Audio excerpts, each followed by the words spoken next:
So what's up guys, 1v1 gusto may naghamon sa atin guys. 3 kills lang to guys, paunahan lang ng 3 kills.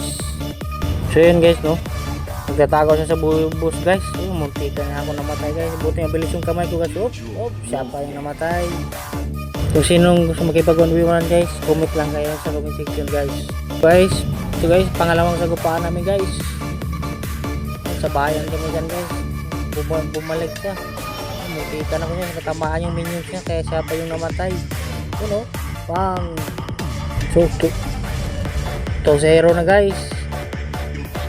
Guys, nag-asim ako dyan guys, pumasok ako sa turing guys kaya ako pa yung namatay. Kung sino gusto niya magpag 1v1 guys, comment lang kayo dyan guys, lapag yung ID number nyo guys. Kung makatalo sa akin guys, kung ang panalo yun, matalo mo guys, mga ilod saka more Gcash yun guys. Thank you, follow more.